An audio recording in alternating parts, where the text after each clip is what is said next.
Okay, we are live. Let me quickly go to.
All right, all right, all right. We are live with legends. And you know what? Unfortunately, in our space, we have used the word legend in an abusive manner. We uh, randomly call people OGs just to kind of, celebrate them. And we want to be cool and we say, oh, you know what? He's an OG. Well, boys and girls, l- ladies and gentlemen, friends of my age, these two gentlemen right here are absolute OGs. The first, we have Uncle Rockstar. If you're wondering why you can't see him and there's a glitch on your screen, no, there's no glitch on your screen. That is his cool avatar. Uncle Rockstar, tell us something. Hey man, thanks first of all for invitation, and yeah, it's pleasure to be with legends. And listen, I don't believe in legend inflation. We all in Bitcoin that are in Bitcoin, we're all legends, and legendary times are ahead of us. Because imagine in 100 years when people are looking back on what we have been part of, even during these years. Like when we now in 2026 look at what happened in 2009, 10, 11, 12, everyone that participated back then is a legend. So that's how I look in 100 years. People looking back, they're like, oh, you were so early in 2026. So be a legend, spend more time with legends, and let's go. I mean, let's have fun. Mate from Bitcoin.com. What were you thinking back then to create such an iconic website? Yeah, I mean it's a funny story to be honest. So I was actually like super busy running my first company bitcoinist.com, which was and actually still is a crypto news site. And then I did an interview with Roger Veer, and so I had his contact information. And so one day, like because I was in the news business, like a news article came up with Roger that he's suing the company, actually OKX at the time, uh, regarding the domain. He was not using the domain, and basically he had an agreement with that exchange, whereas they were able to use the domain and basically just use it as a lead magnet, and drive traffic to their exchange. And what happened was they actually failed to pay for the monthly agreement, and so he sued them. And then he just one day, like, he just turned it off and has said, like, okay, the domain is no longer forwarding to their site. So I was like, okay, this is an interesting domain, like there is something that could be done. So I reached out to him and I met with him, and I proposed that, I have some ideas, and why don't we set up a news site, and why don't we set up this and that. And he was like super open about it, and he said, like, okay, why don't you do it. And we started to work together. I was employee number one, and slowly but surely we built out the whole company with a lot of products and services back in the day. Full disclosure, like I'm no longer part of the company, and I'm no longer part of the management. Don't run day to day. But eventually, I'm still a co-founder, and I built up the company and I run the company for about 5 or 6 years. So very, very exciting time, and I learned a lot. We did some great things, but we also did some bad things too. I actually, if I could jump in, I'm quite curious to hear in 2017 when that decision was made that Bitcoin.com has BCH as the Bitcoin.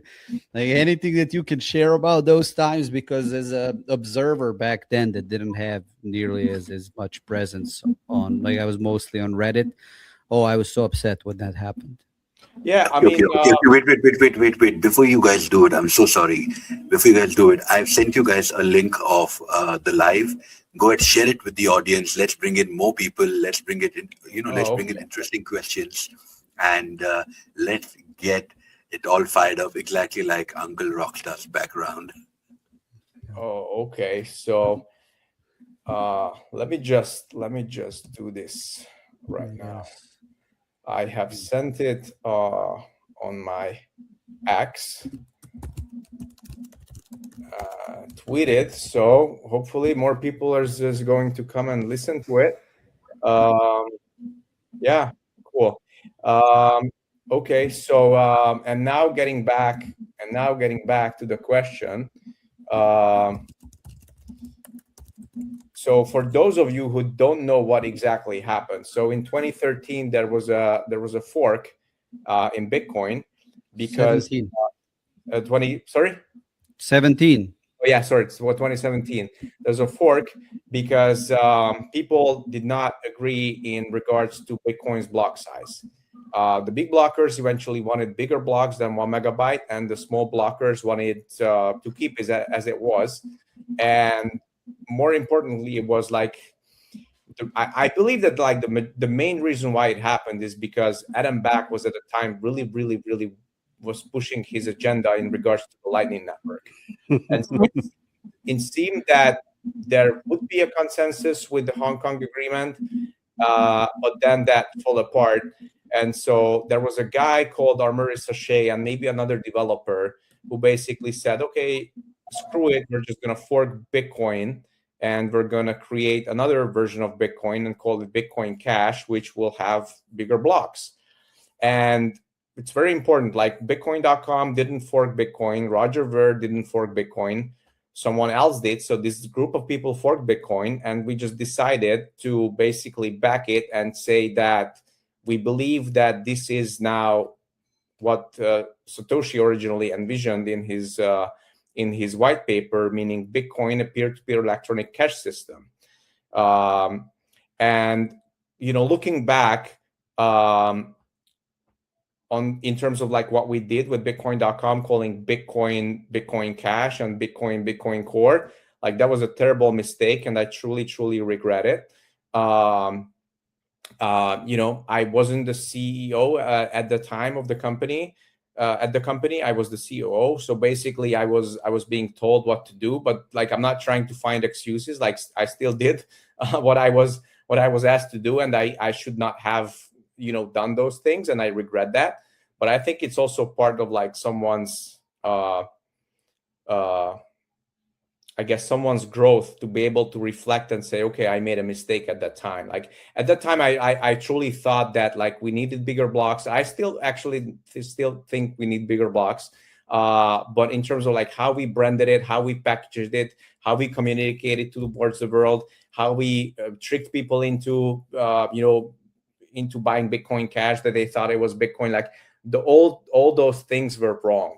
And I have to be upfront to everyone, and I have to acknowledge that that was a bad decision from my end to execute sort of like those orders, and I wish I would have done those things differently, but it is what it is. Yeah, and as someone that has participated in the whole debate, not nearly at the level you were involved with Bitcoin.com, looking back, I like how Bitcoin has this mechanism through proof of work to resolve disputes, because as you say, like you're part of in group at Bitcoin Cash, then another out group member calls you Bcash. Then there are all these online debates. People are upset. Roger with his Carvalho legendary interview says this, does that. I mean, you remember the times, man? It was insane. And this is all bunch of information, bunch of chaos. Things are happening. What why Bitcoin is amazing is it translates all of that into proof of work, and at the end of the day you see where the most proof of work accumulates, and then looking back you can uh, come closer to the truth. You can have information. It's like, okay, I was wrong, let me course correct, go towards what's closer to truth, and then you develop better. So I love that Bitcoin has that mechanism of proof of work, that it goes into consensus, and then we don't need to have physical conflicts or people killing each other, destroying each other's reputations. We just look at proof of work and go with that.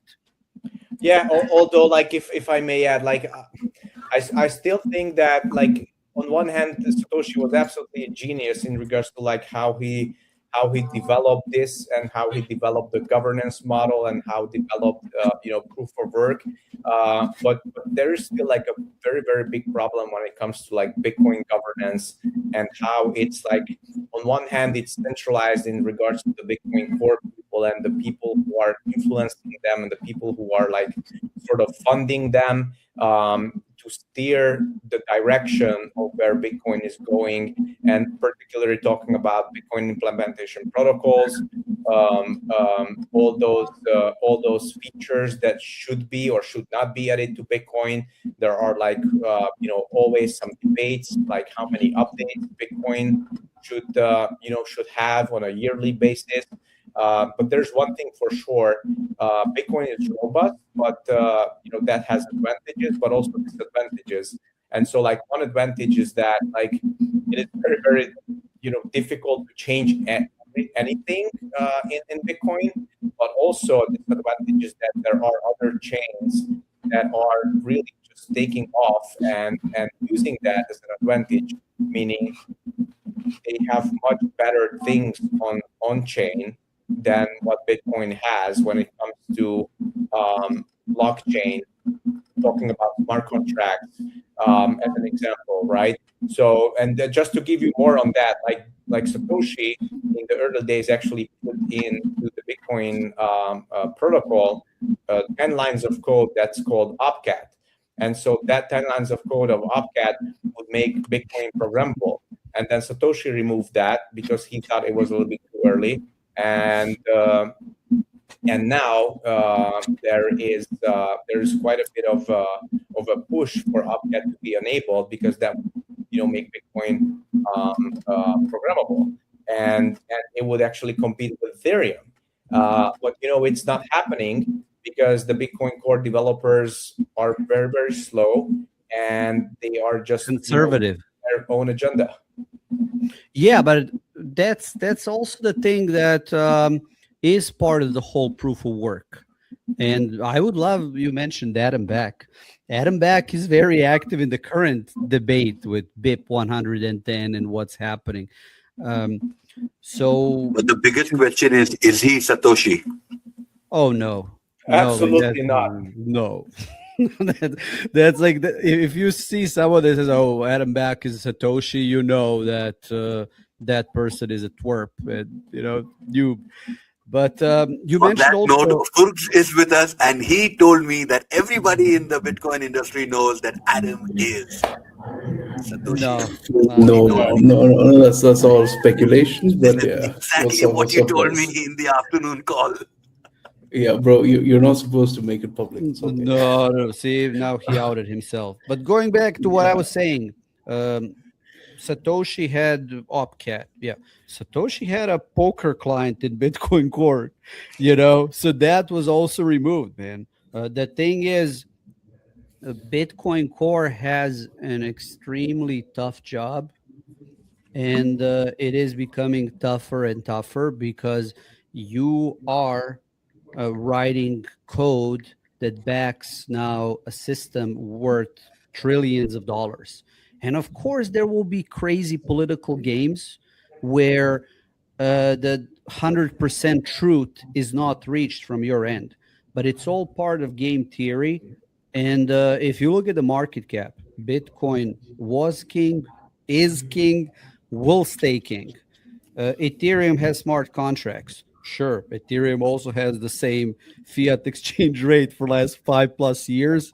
It has an Ethereum Foundation that keeps dumping on the holders to fund the protocol development while they're just running in circles. So, are things perfect in Bitcoin? Absolutely not. But are we progressing and like crushing it? Absolutely. Like we're now back at 80K and everyone is acting like it's a bear market. I saw this when it was $800. I can't wait for Bitcoin to be at 800,000 and people complaining like, oh, it's too bad, it's bear market. Can't wait for that, honestly. True, true. Guys, for everybody watching us, if you ever get an opportunity to meet Uncle Rockstar, I did get because of Fruits at Bitcoin Mina.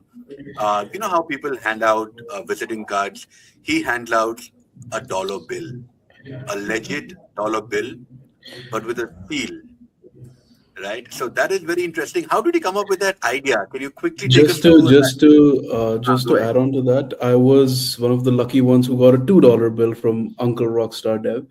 That's one of the rarest ones.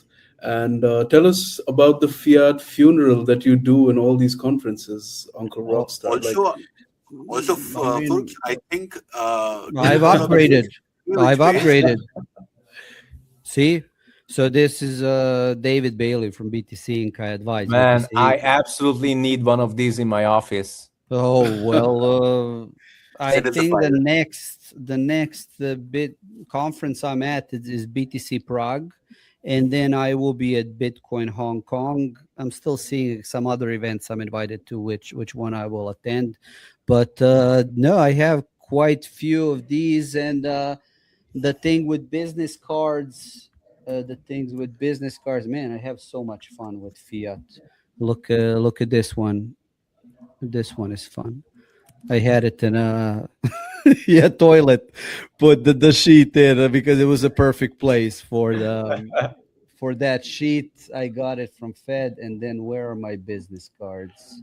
Well, if Uh, someone knows how to ball, it's clearly Uncle Rockstar. Uncle, I yeah. need to check with you that you were a part of the BTC Payer server. You Yes. did contribute even to Cyberpunk, if I'm not wrong. What originally pulled you in, and what keeps you on, like your building, with your philosophies, and even with the conversation here, it really shows that it's Bitcoin every single fucking day. Like I think you have enough Bitcoin to actually just get the fuck out of here. Oh, I And have zero Bitcoin. No, I'm poor. I'm like I see a guy hold my dollars, I they're think I burnt. know what happened there. A boating accident. Exactly. See There you this. go. I have no idea what the context of the boating accident. Oh, you We don't gotta know what take that him. is? Yeah, yeah. Oh Tell us, man. tell us. So the boating accident is basically when you're on a boat, you just make a selfie and then the next day you're saying, oh wow, I had a boating accident. Like my keys are gone. All the Bitcoin is gone. Your hardware wallet fell, Yeah, off the the deck. hard the hardware Yeah, wallet. Yeah, you actually had the seed phrase with you too. So yeah. So that's the it's bowling lost. incident.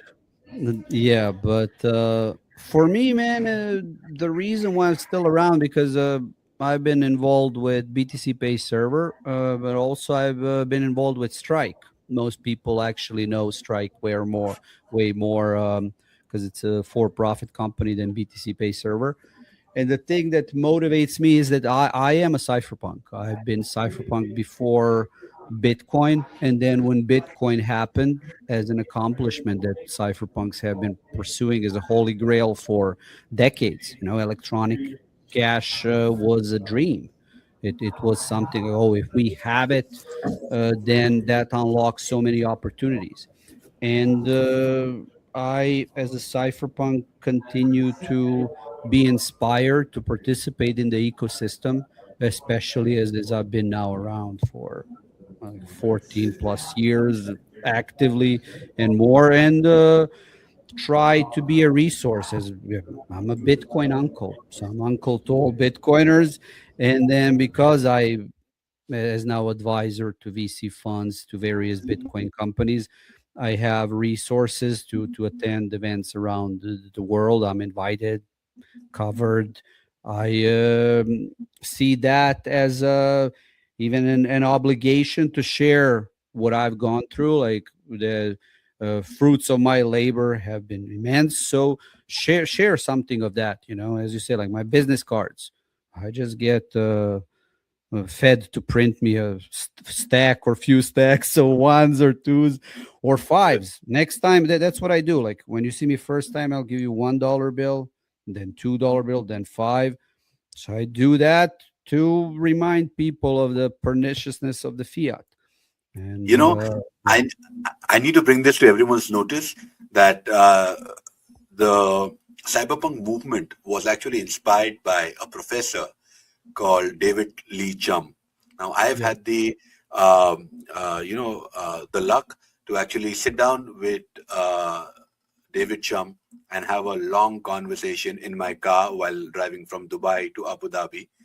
And we also have this on a podcast. The podcast is called Roadcast, and I would love to have Uncle Rockstar, Mate, and Fulks on it too. The concept of the podcast is where I drive the car. We have 3 cameras mounted. It's a multicam setup, and we have conversations around love, life, and a bit of work. Uh, when you meet David Chum and you see him, I did see him this year around Satoshi Roundtable in Dubai. When you look at him, you might think that he's some random uncle, but the legend that he is and the pedigree that he has actually created, it's unbelievable. In fact, even people assume or they speculate that Satoshi Nakamoto, either it's one person or a team, we don't know about it, but his team was taught by him. So, in fact, when I asked him this question on the podcast, saying that, "Do you know Satoshi Nakamoto?" He said no comments. Then I asked him, "Are you Satoshi Nakamoto?" And he said no comments. So, moving from there, mate, I need to ask you this: that you have been in the space since 2012, 2013.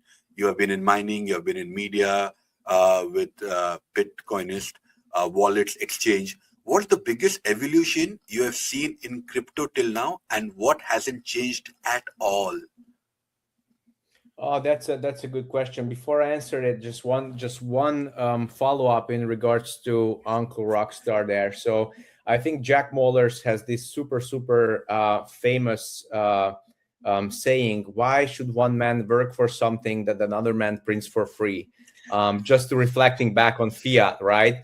I mean, with what's happening today with inflation and the U.S. dollar and whatnot, like I absolutely love the fact that you're handing out money. As a matter of fact, I once met someone who was doing something similar. He was handing out like $1 bills, and he stamped every single dollar that fiat is fake money and buy Bitcoin. That was like he literally like stamped all those dollar bills with that. But getting back to your question, I think what has changed, I think the industry have changed tremendously since the ETFs, and the ETFs coming on board changed the industry in a way that we were sort of like waiting for it, because we were waiting for the bigger players to arrive. And I think like the best way to sort of explain that is the big players, whether we like it or not, their money made this industry more legit. Like they legitimized the industry, because now you get to go to Miami or you get to go to Las Vegas to a conference, and when at the border they ask you, like the immigration officer asks you like, what are you here for? You can say, well, I'm here for this Bitcoin conference. Before that, I was like, well, I'm here for holiday, right? I was like concerned to tell them about this, magic internet money and what sort of event I'm going to, because like, before the Trump administration, like we truly had a terrible time with Biden, and they had like this choke point um, against our industry. But now you can go to a Bitcoin conference, and you can literally have the president of the United States to do a keynote presentation, or you can have his son to speak. You can have Larry Fink from BlackRock.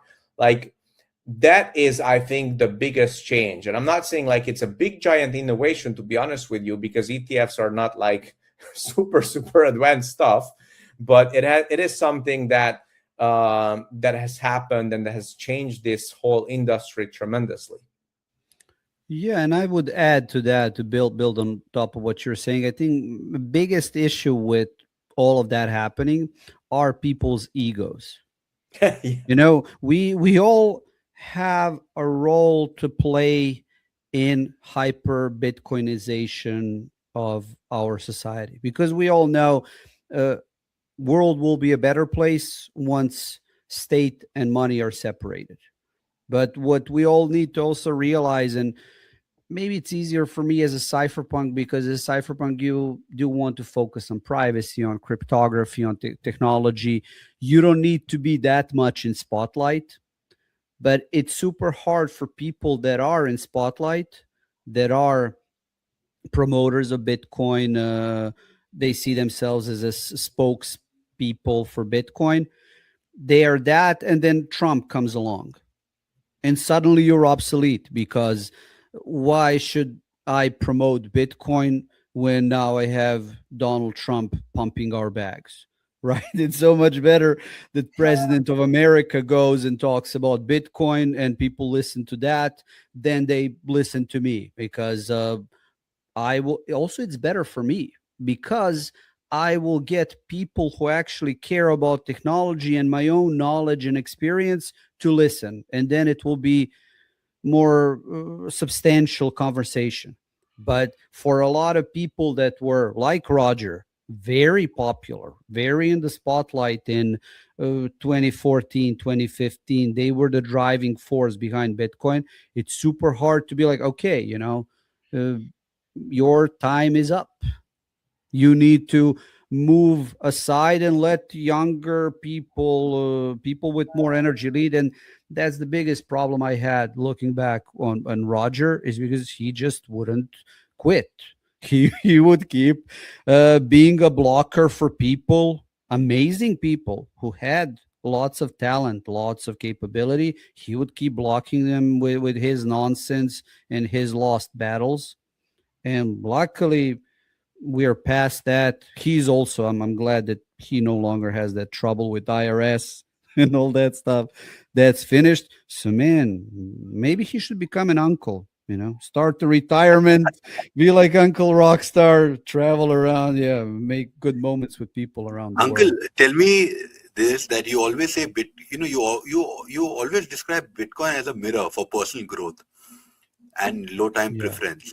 How can, or rather, how has the fully embracing Bitcoin standard has changed your life, your daily habit, decisions, and your outlook in life? Have you seen a change? I think it made a change on all of us, is because once you genuinely choose Bitcoin, you're not just choosing Bitcoin, you're choosing your group of people. Like, I wouldn't be in this group if there weren't Bitcoin. And now I'm in this group. We're having a great conversation. I'm learning from Matt about his experience with Bitcoin.com. How could I ever, man, reach you and hear your insight if it weren't for Bitcoin? And for most What? people, yeah, it's like it's even too much, man. Right? Because you start talking like every day, it consumes you. And then I guess it's for a lot of people. Then it is, can you at least capture enough of the value that you're producing so that that value sustains you? Because anyone that captured enough value in Bitcoin 10 years ago, they're fine. They're retired. But people that contributed, and by the chance, by the circumstances, they were maybe exploited by someone like Roger. They didn't get their own nest of 10, 100 Bitcoin, however much. That's what I dislike, and that's maybe one of my side quests as a Bitcoin uncle, to see how those people can be helped. Because at the end of the day, again, when Bitcoin is at 800K, 1 million, $10 million, we will all be fine. But we need to make sure that we stay focused on Bitcoin and our personal development, because also money is one of the best tools for truth, and Bitcoin is the best form of money humanity has invented. So as much as you enjoy also your time in Bitcoin and relationships and all that, at the end of the day, you also need to find a way to capture part of that value through money, through Bitcoin, because otherwise, maybe it's a hallucination, maybe it's a mirage, maybe a person that says that they like you, they're just padding their own Bitcoin stack instead of sharing some of that value with you. So to That is exactly Furuk's story in Dubai. He's going out on dates every day, but they only turn out to be gold diggers. But then I need to tell this to everybody who's watching this, and perhaps if your parents are watching, and if they think, why Bitcoin, why not gold?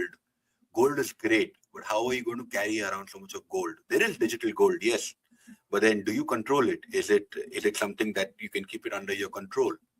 That's the question, and that is exactly what Uncle Rockstar here is telling all of us. But Just then to add to that, I remember Uncle Rockstar, since we're talking about all the value that Bitcoin brings. I remember in 2024, I think we were in Hong Kong, and Uncle Rockstar had like a pancard in his hand which said, "Ordinals are retarded," and he actually met Casey, that's the core dev for Ordinals, and he actually agreed with it, and he was holding the placard with Uncle Rockstar. So do you think ordinals were actually retarded? Are you a visionary, or like what is going on, man? Like Mate, I would like to get your take on this as well. well, Uncle Rockstar spoke the truth much before all of us were going in circles around ordinals. He told you this couple of years ago in Hong Kong. You were not listening, dude.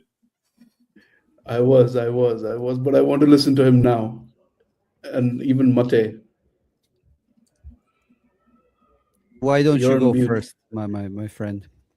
I mean, to be honest with you, I missed But out we on are this. absolutely honest, and let's treat this like an Indian news debate where you can Yeah. actually abuse the hell out of each other. No, I mean, honestly, like I think we have to take a look at it from quite a few different perspectives, right? Like, on one hand, we had the NFT craziness. Like, I just like literally saw something, whereas like Justin Bieber bought those Bored Ape monkeys for $2 million, and now they're worth like 20 grand or 30 grand or something like that, or other crazy transactions. Um, there's no such thing as intrinsic value. The value is in the mind of the beholder. I'm a big believer to that, right? And so at that time, he thought that this was worth $1.2 million, and whoever sold it to him was a genius. But in any case, with the ordinals, people were able to do this on Bitcoin, and other people believed in this. I think that. I personally don't have any problems with ordinals on Bitcoin. Um, because Bitcoin is actually like the best and most trusted blockchain in the world, and I think it should be used more than just to store money as digital gold. I think it should actually do more than that, And if it's just, some crazy people playing around with ordinals and other people buying ordinals and creating, marketplaces and whatever, like, let them do it, right? I mean, if it's gonna increase in value, fine. If it's gonna drop in value, that's okay too. But there are two things in life that is certain, I believe. One is that somehow you have to pay taxes, or they'll make you pay taxes, and the other one that's for sure is that you're gonna die, right? So I just want to have everyone to have the freedom to play around with whatever they want. And if those are ordinals, like, that's just fine by me. I didn't touch them. I didn't make any money. I didn't, lose any bitcoins on that. I personally have no problem with them, to be honest. There is a proverb in India that goes like, you stand next to a bull and you invite the bull to hit you. I think Furks did that on behalf of the entire ordinal community, just to him. But mate, okay. First thing, kudos to you that straight up in the stream, Uncle Rockstar just jumped up with a very important question, and he spoke about your experiences, and you, I think, like a true champion, right? Um, Acknowledged the aspects that actually went wrong, and your learnings. But I need to ask you that, the Bitcoin Cash chapter with Roger Berg, looking back, honestly, was the fork ultimately good or bad coin for the overall Bitcoin community's development? Well, let me first focus a little bit on ordinals because I have such an amazing picture here, I right? see With Casey. I see Casey, Casey. yeah, yeah, the First, ordinals in the are name of the retarded. Father, Son, and the Holy Spirit, you're dead, bro. Next Yeah, time, next time we bring Casey onto the podcast. I would actually love to have conversation with him. Maybe I join on one of his podcasts. But after this photo, he realized maybe Uncle's meme magic is bigger than his. So he is not as willing to participate. Although yeah, they won that Maxi Madness. That was an interesting one. But I saw him in Las Vegas and he tripped and he fell. I was cheering on. I'm like, ordinals down, ordinals rug. Yeah, he went away. But here is my thing. Matt was saying about the two things that are certain, but taxes and that. But he forgot the third thing, and that is that NFTs will crash. So that's the third thing that's certain. NFTs have been tried on every single blockchain shitcoin. People have, you had the best of the best sharks that have done the best of the best promotions, and it still goes to zero. So it because it is a zero sum game focused on vanity. And with Justin Bieber, that's a myth, a lie, mirage. That thing, he didn't bought it; it was gifted to him at that value. I don't know if he ever collected it. Uh, so the thing is, ordinals are retarded because every time people try NFTs, it always ends up the same way, and it will end up the same way because it is a zero sum game.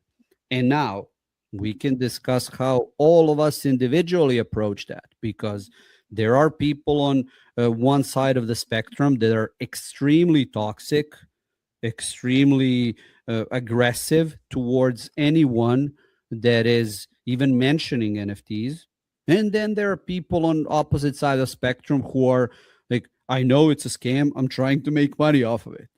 What Uncle is mostly interested here are majority of people that should realize that on average, you are going to lose 90% of your money. That's it.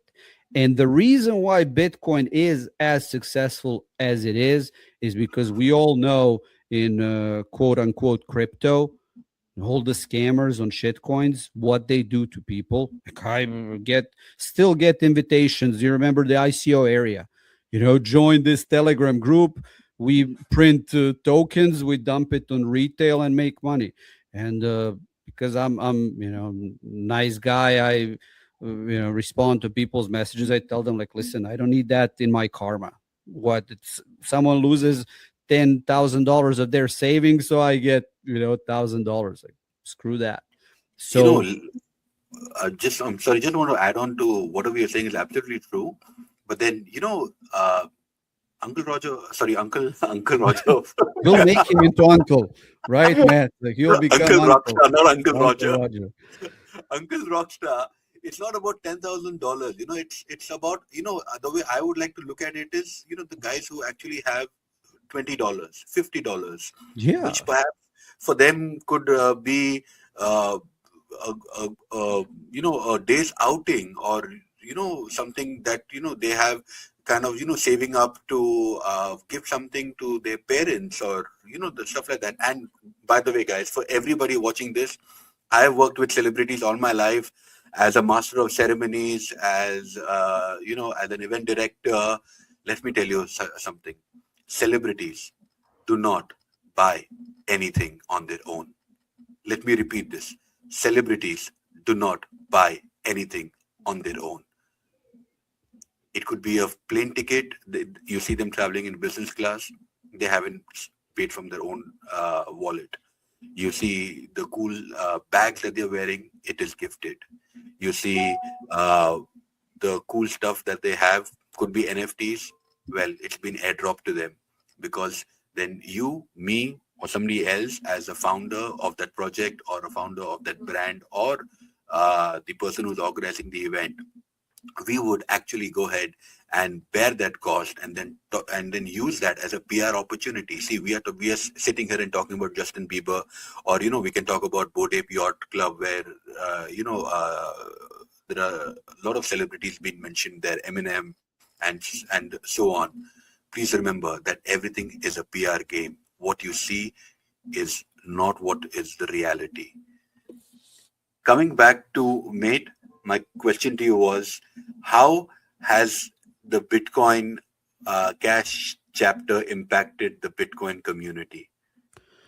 I on average I love it, honestly, because even before Bitcoin Cash, you had that Vitalik needed to fork from Bitcoin to Ethereum, and then what would we do if Vitalik stayed in Bitcoin? We would have so much conflict, all the woke movement, craziness, proof of work is boiling the oceans, and other FUD. So it's amazing to have forks from that perspective. So it mirrors really the way evolution works, and I love it. Like, you have a way for conflicts to be resolved by, okay, we'll go this side, you go this side, like this way. The thing that I don't like about fork and what happened is we lost some good people. There were amazing Bitcoiners that then became B cashers, or however you call it. Jihan Wu lost a fortune, personal, and his companies. Bitmain is still around, but it will never be a juggernaut it could have been if only they would have stayed part of consensus. But Jihan was actually the biggest funder behind Bitcoin Cash, right? They even got so far that they only accepted BCH for their minor orders. So that's the part I dislike, because conflict breeds conflict, and some of the people got so deep into the conflict that their ego just couldn't get them over the hump of, like what Matt, you were saying, like, okay, I was wrong.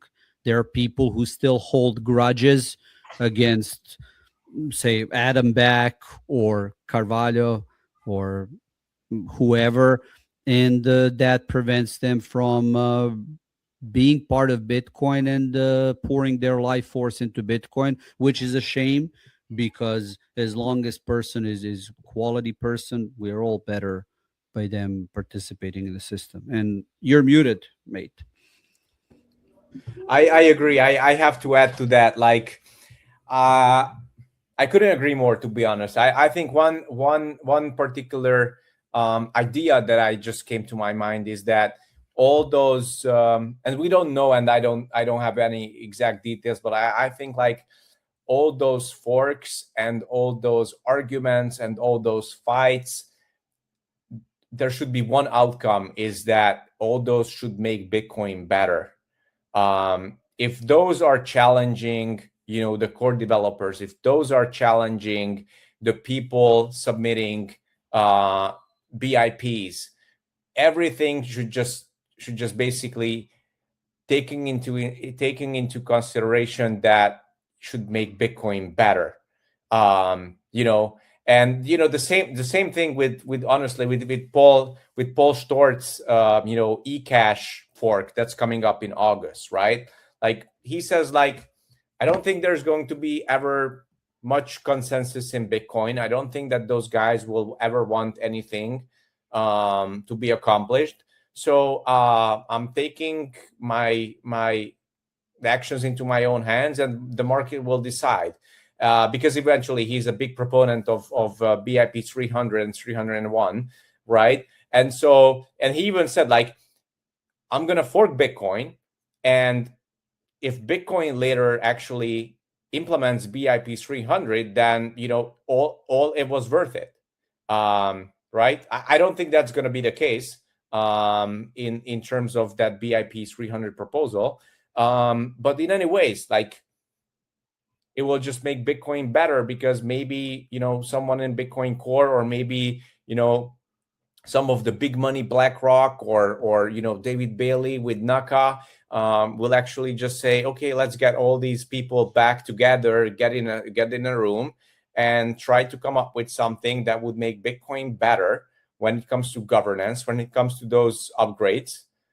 And there's nothing to lose, from these forks. You just get free money. Well, people lose their reputation, but otherwise, I mean, agree. Right. Yeah, it's Bitcoin is an ego test, and you gotta know when you are called to lead and when you're called to follow. Because if you can do that, if you can pass the ego test, it will be amazing for you long term. So So, just don't get Bitcoin derangement syndrome. That's the worst. That's a yeah, that's good true. one. But Bitcoin deranged syndrome is an amazing takeaway. Mate, Fulks was actually talking to me about BP, sorry, BIP. BIP 361, like the Bitcoin Yes, Improvement Proposal 361, that sort of focuses on the quantum resistant nature of Bitcoin, and they want to freeze all the Satoshi era Bitcoins. Like, I don't really understand how this will, benefit Bitcoin as per the BIP 361. I really don't get it. I just wanted to put it out there, because if quantum computers are coming for sure, but the banks go first. But when it reaches Bitcoin, I mean, is this the way we want to go ahead with that threat, or do you see quantum threat like years away from where we are right now? Decades. No, and I can tell you who it benefits. It benefits these VC funded quantum FUD companies. Like in Vegas, man, I got approached to invest in this one VC. Will make Bitcoin quantum resistant VC funded company. And they were like, we're excited to have you as an investor. We're raising 25 million on 300, post valuation. I'm like, absolutely, guys. Like, I'm gonna invest. Like, what's your revenue? If they don't have any clients, anything, they're raising $25 million. So it's the latest round of FUD. Hype. Hype. It's like Yeah. ICOs. What I think is useful is if we can redirect any of that money to developers that are already working on quantum resistance in Bitcoin, and that would be very useful, because all that needs to happen in Bitcoin is that you have opt-in mechanism for quantum resistant signatures, and we will be fine. And that's something that can be added without much fuss.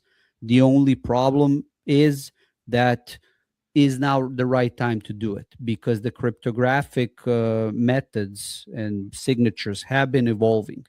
So we could have already implemented quantum resistant signatures on top of Bitcoin, but technology that was there 3 years ago is 10 times worse than the technology we will have now. So I think this part is being handled by people that are even getting grants to work on this. And we as a community just need to properly support it. And then if someone wants to have fun with Nick Carter and other VCs pumping their bags through quantum fund and Bitcoin, yeah, that's when we participate. Yeah, But then isn't Mate, the quantum threat real? And it is going to take over everything that we can even talk about, right? What can, there are a couple of guys who actually claim to be quantum proof blockchain. I don't know how far that is true. Until unless we test it, we don't know. Till I then, mean, it's just a theory. it's listen, it's almost like you didn't hear Matt. Like, there are three things that are certain, taxes, debts, and NFTs will rug. But there's a is the sun expanding and consuming a solar system a threat? Yes, it is. In how many, like 2 billion years? The quantum, it is a threat, but are we looking at the threat in a decade? Are we looking at it in a century? The bigger What is your threat, prediction here? When do you think there is a quantum threat? there is no quantum threat within the next decade. And the I bigger agree. threat is actually that people working on quantum right now in Bitcoin are not properly supported. That's way bigger threat than any kind of quantum research papers. So we need to, as Chamat likes to say, like, what's below your line. So you gotta structure the information, and yeah, to me, way bigger threat than quantum are quantum researchers in Bitcoin that are not properly supported. Fair, fair. That's a very good point. But then, mate and uncle both are telling me over here on this live stream at Aura8 that quantum is a threat in the next 10 years and not in the next 2 years. Yes, Yeah, and I in agree. next 10 years, way bigger threat is that none of the quantum money reaches you, Vali. So I gotta work, like, that's also on my list. Like, the bigger That, one are the developers, that is but the that biggest money needs to threat. reach you as well. Yeah. So, the way we all are functioning and the way this is working, mate, let me ask you this. The Wall Street's ETF and big banks are all over Bitcoin right now. Congratulations, uncle, mate. You guys have got the ultimate validation for this. It is truly epic, you know. Or do you think, or are we selling out the original cypherpunk dream, Uncle Rockstar? Are we a sellout? Well, I think it's individual choice. Do you want to sell yourself?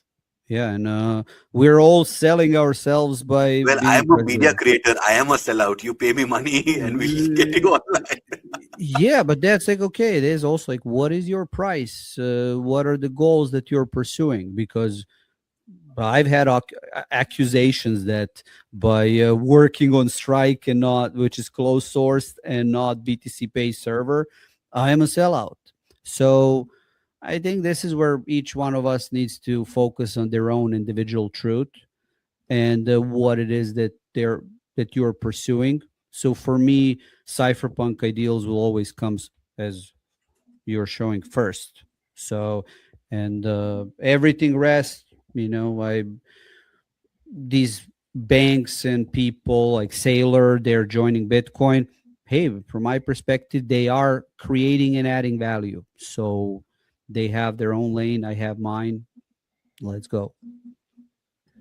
and I have a question for Mate. Um, I mean, you all have been like strong believers of the opcat code that was disabled by Satoshi himself. What if, since you guys are at the forefront of it at opcat labs with you and especially Xiao, Bruce, So, if opcat code gets re-enabled, if we have like a consensus within the miners, do you think how will it benefit Bitcoin? And will quantum proofing be possible? And the real question about programmability on Bitcoin that has settlement on the Bitcoin blockchain itself. Will that be possible with that opcat code? Since you guys are at the forefront of it, so I Yeah, I wanted mean, to I mean, understand.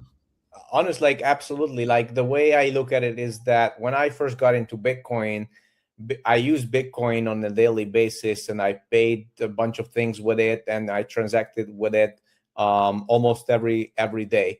A lot of people still claim that they transact with Bitcoin, on a daily basis.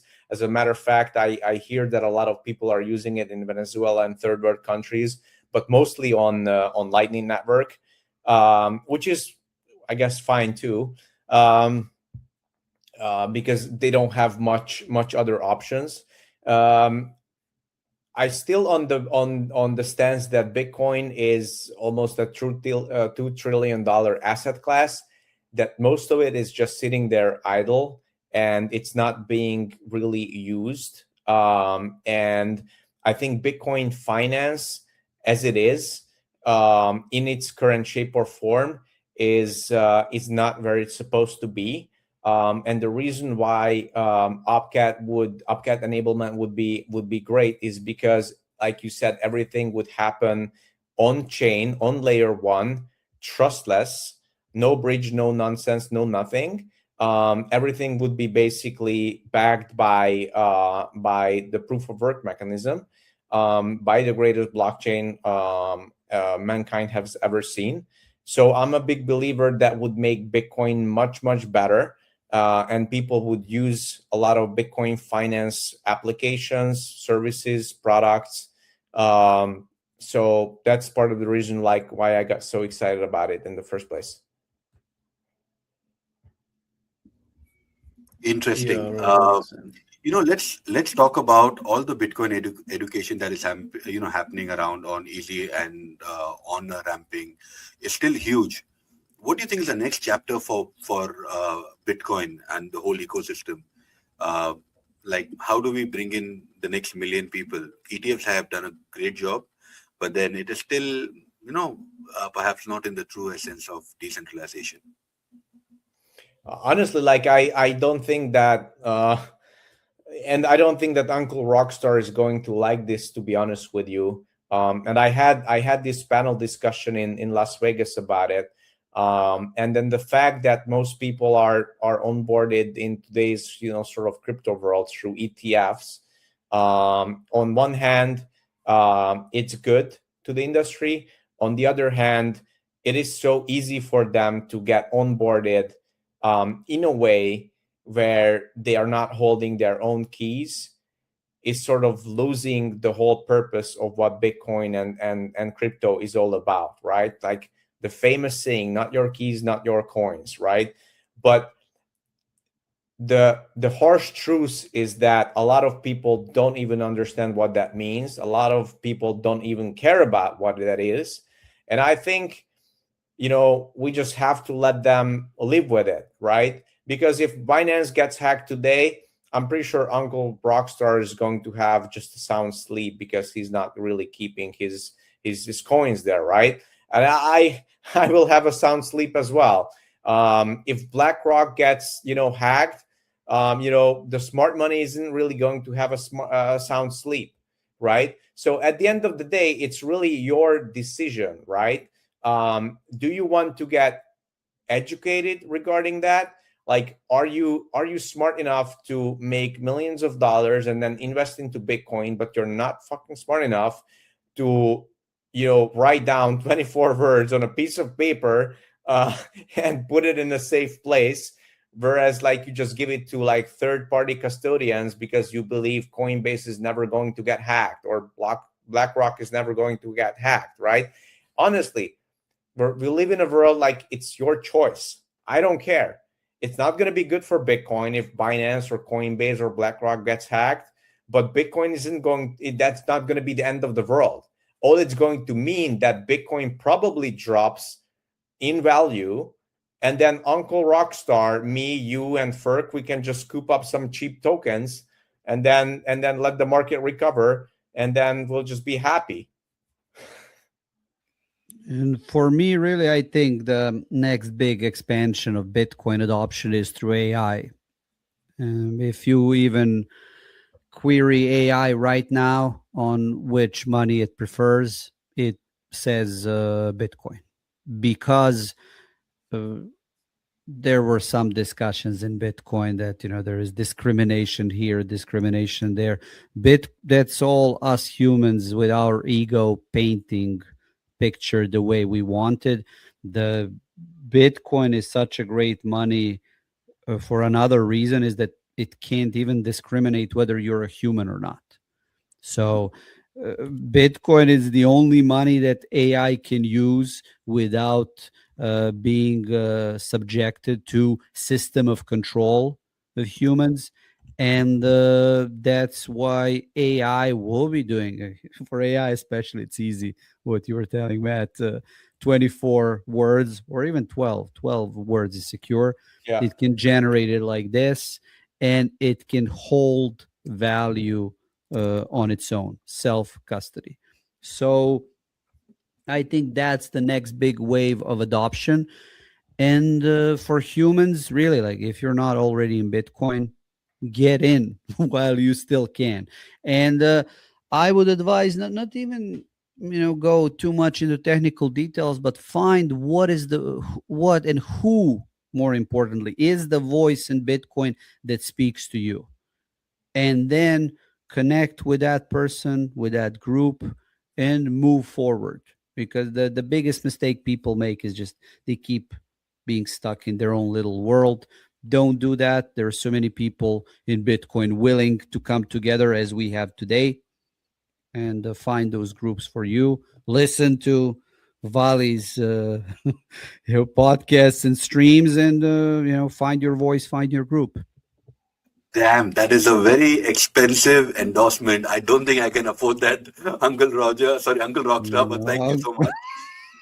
There is one thing that Uncle Rockstar said, and I truly believe in this, that there are about 7 billion people in the world. Consider there is 1 billion plus people who are extremely tech savvy, and they have a smartphone, right? Forget being tech savvy, they have a smartphone. And if you have a smartphone, you are going to have at least 2 agents. So imagine, right? 1 billion people, 2 billion agents. How do you think they are going to transact? It is crypto, but then Uncle Roger says Bitcoin. I don't know how far we will want to actually buy things on Bitcoin. What Lazio did like for a few years ago. We are around May 22nd, but I don't think we can actually afford that any longer. However, the biggest expansion of crypto and the users will not be new users. It will actually be AI agents who will take over crypto wallets and do transaction on their own. And that is what I'm looking at. We are almost an hour in. Can I please, out of the greed of great conversations, can we continue this for a little longer? Or Uncle and Matt, folks, you guys have to leave. I can stay, but I don't know if Matt can. I gotta bounce, guys, but please continue the conversation, and then I truly look forward to jump back in for another show and continue with you guys. Thank you, Matt. Thank you so much. Thank you, man. All right, see you guys. Thank you so Yes, much, bye-bye. Tokay. Bye. We Bye-bye. can reschedule. It would be, I think, a really interesting show if we can talk about the lessons from block size wars, because I can maybe get some people. I'll get Adam back to watch and comment, Thank you. message him because he's mentioned. Thank you so much. In fact, what we should also do is, uh, bring in more interesting people, have more conversations around Bitcoin maxis and ETH maxis. It'll be a very interesting conversation because we do this every single day, Monday, Tuesday, Wednesday, Thursday, Friday. We do it every single day, 8 p.m. The objective is to keep the conversation going. The objective is keep the action going. But Uncle, I want to ask you something. Is Bitcoin Sure. still truly decentralized? And the reason why I'm asking you this question, let Hmm. me let me back it up with Michael Slayer holding Hmm. that amount of bitcoins, with BlackRock holding it. Tomorrow, God forbidding, if they dump their tokens, yes, we get a lower price action. We are happy, but are we confident any longer on Bitcoin if that happens? I absolutely am. Can you name me any of the shit coins that is more decentralized than Bitcoin? There are none. They're like, what are our If you're alternatives? There are asking, none. if you're I have, asking me yeah, to yeah, yeah. search, Give me your. like in a blind school, look for somebody who can partially view, it is clearly Bitcoin, right? But then, but then nobody has claimed to be truly decentralized and stayed for this long. So, as people in the media, I think we have the opportunity to question everything, even something Yeah. that is perhaps on the face level that says, this is what it is. But then the kind of Bitcoin that they have, it is insane, right? Insane. I'm glad they do. That is why the price action has moved here. But then, these people can actually go back in time and buy more. By which I mean is that they can crash the price a little more if they want, and then get more bitcoins at a lower price. And all of that is clearly possible because at the end of the day, these are companies that have to show a profit and loss statement. And I'm sorry, I use the wrong word. These are the companies that have to show a profit statement to the investors because they have a reputation, they have a brand to maintain. So, Uncle, Well, I would question that even when it comes to MicroStrategy. Does Sailor really need to explain himself to anyone? When you look at what he has done and how much Bitcoin he has purchased on credit, this doesn't seem like a guy with tens of billions of dollars. That there is someone he needs to go like, oh, my dear shareholders, here is my profit statement. I really see that for most people, it's just you gotta sit down and be able to say that you're wrong. And again, I repeat, Bitcoin is an ego test. When 10 years ago, when Bitcoin was at what, like $500, people were like, oh, let me wait until it drops to $100 and then I'm going to buy. Man, in 10 years, will it really matter whether you purchased your Bitcoin at zero point 0.7 million or zero point 0.5 million? Or no, it's not even zero point 0.7, zero point 0.5. I mean, not again, it's 0.07 or 0.05. Man, it won't matter. We all know that governments will keep lying. They will keep printing more money. They will say, oh, we just need 1 trillion more for this peace operation. We're attacking this country to, resolve conflict and this and that. So money printing will continue, chaos will continue.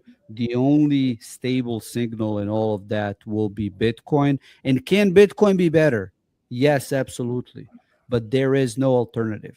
And that part of Bitcoin being better, let's all of us individually that are in Bitcoin, that are Bitcoiners, let's solve those problems. Let's support each other. And it's not only that we'll do it from the goodness of our hearts, it's that we will be handsomely rewarded, as Uncle can show from his history of staying a true believer, and for example not getting lost in all the shit coins that were promising 10x, 100x, whatever. couple of So, years ago, I met a meme coin trader, and I think this was in Bangkok, and he told me the only objective of trading meme coins is to make the bag and buy more Bitcoin.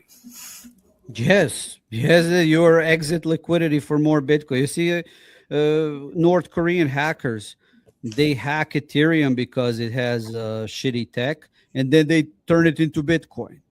so, that's what I'm telling you. You don't need to outrun a bear. You need to outrun like the slowest person. And Bitcoin was, is, and still will be the king. So instead of focusing on negatives, focus on positives. Again, find that voice that speaks to you in Bitcoin. Find that group where you're not even trying. Like when I say, hey, strike, of course, I was working, I was putting in the effort, but it was effortless when you're part of good group like that to make money in the long term. So that's what people need to do. They need to stop trying to adjust reality to themselves. They need to adjust themselves to reality, and the reality is that Bitcoin is king. Leverage that and move forward. Yeah, all that hacked money goes back into the GDP of North Korea. That's another story. But That's a good so one. I don't know how good Michael Saylor's borrow money to buy Bitcoin strategy is, but I don't think I'll suggest that to anybody to just borrow and then buy Bitcoin with it. I don't know because it has not been proven. But there's Peter Schiff who always keeps on calling out on Saylor, calling it the biggest pyramid Yeah, yeah, scheme of the century. And on every post when strategy announces that they've bought more Bitcoin, you see the first comment by Peter. He's just shitting on him, man, left, right, and yeah, yeah, center. And he says that in around 2016, 2017, Michael Saylor was actually against Bitcoin, and now yeah. He suddenly was. it just shifted around, and now he's carrying the biggest pyramid scheme. All of you are going to get wrecked. What do you think about his point of view? He keeps pushing people towards buying more gold, and something that's more tangible. I don't know how tangible that is, but yeah. Folks, you will I get blacklisted in India if you ask that question again. Indian All right. housewives and I Indian know. households have got more gold reserve than any part of the world. Yeah, I mean, they have an amazing government, so that keeps national currency very valuable. So I mean, they're like trying to save their life.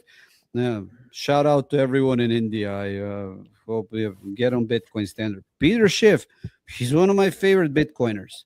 No, like he has done such an amazing job promoting Bitcoin ever since it was like $1, and he was like, Bitcoin is a scam. Bitcoin is like $1, and Peter Schiff.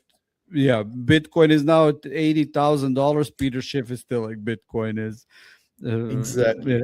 this and that. So Peter, thank you for your service. Keep going. I actually told him this. We were together in San Salvador, and I was joking like, Peter, how much Bitcoin so that you finally switch teams, so you become publicly Bitcoiner. He's like, okay, how much do you offer? So we are in negotiation with Peter Schiff. We will see. Like for him, 1,000 Bitcoin. Well, we're gonna raise it, and then he becomes the. I don't even know how he could be a better Bitcoin promoter at this point, right? So love Peter, and then Sailor.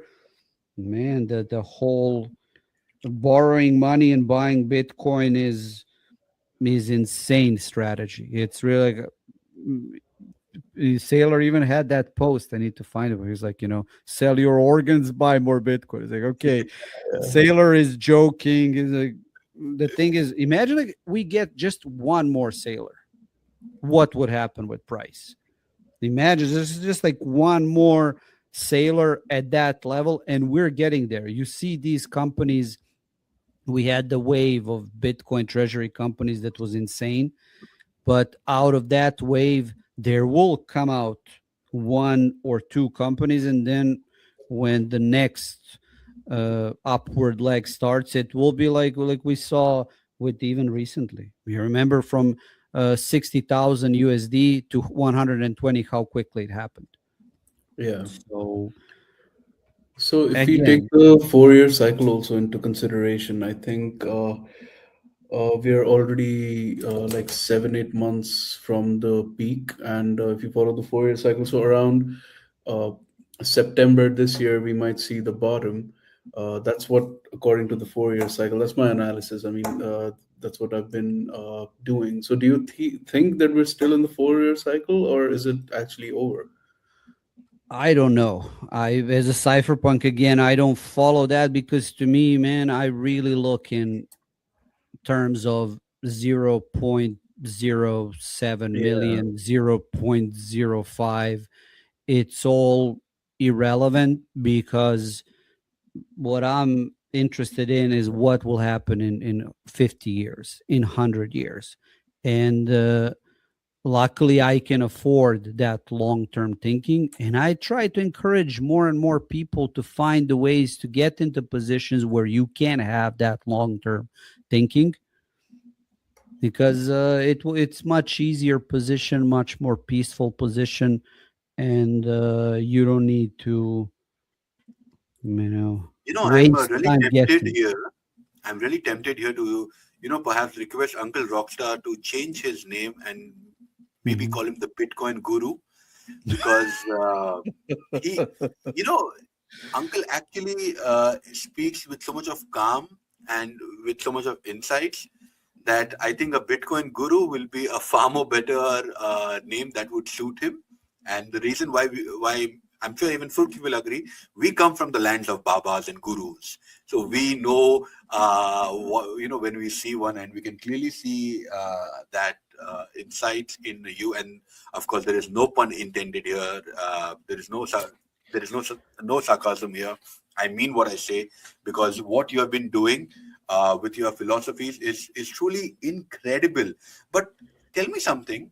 The last question before we go, like when you made it big in Bitcoin, did you like how did you splurge your money? Like what was the first thing that you bought, or what did you do that actually like made you feel like wow, like you buy a watch, you bought a car, you bought a house, you took your spouse or girlfriend to an exotic location. Like how did you actually enjoy your wealth? Because remember, Wally, Yeah, a doxing. guru never announces or tells people that he's guru. So I don't Yes. think he should change his name. No, I it's think it's taken. It's we taken. can have a nickname for him. Uh, Yeah, it's Crypto Guru Uncle. is taken. You remember this guy with Oh yes. yeah, the There are fantasy coin. for the first time of this conversation, there are three Indian men on the screen. This guy got it. He is the guru. Now me, man, I when you look at my own journey with BTC Pay server and again Strike, it's been long term coming success. So what I would what I would tell to everyone listening to this and hoping for that big break and bunch of money falling onto you, it never it doesn't work like that. So what you need to do is you need to find a place where you're having fun, where you're enjoying yourself, and then you will keep profiting. Again, when we came together to create Strike, we were making money for years until now. Strike is considering a merger to go public, so everyone that's involved with Strike will get that landfall of financial reward. But my I would say like my biggest message is like do not wait for that big moment. Find a way to create those moments in every one of your days. And if you can shift your mindset from short term to long term preference, that's that's the way to go. Great, great. Beautiful, Those were like beautifully said. amazing, I, amazing. in this era of finding out which token to buy next that would go 100x, the Yeah, most guys. important thing is that what are we looking at right now, and how are we going to be at peace? With that note, Uncle Rockstar, folks, thank you so much for coming in. Thank you See you. so much Peace for making out. this happen. I'm going to get you guys back on the show, Aura8, because you know what? Honestly, let me tell you this, right? When we came up with the name Aura8, because we live stream at 8 p.m., Today, Uncle Rockstar, you bought the Aura to Aura 8 because no one who's come in till now has had your Aura. Let's go. Let's go. Let's go, Thank you. Thank gentlemen. you so Nice to much. see you again, Uncle. Next time, a bigger dollar bill from you. It's ready for you, man. There you go. Talk 100, soon. 100 now. We'll see. Talk Doesn't really soon. matter because it's all worthless. Okay, Fruits, I'm going to see you soon because you're in Dubai and we'll All see right. how it Yes. works. See I'll you take all around, your guys. Bye dirhams. bye. Bye-bye. Guys, what a freaking awesome conversation we had with Uncle Rockstar, with Mate, and with Furgs. The objective is to always have conversation that is path breaking. The objective is to always have conversation that would move, and this has been one of that conversations. So if you have liked it, please like, subscribe, share, do all that you need to know, and come tomorrow because tomorrow is going to be another interesting stream right here on Aura 8, brought to you by Kryptonite UAE. Unfortunately, we missed our co-host Sarah. She had to attend to a family emergency. It is what it is.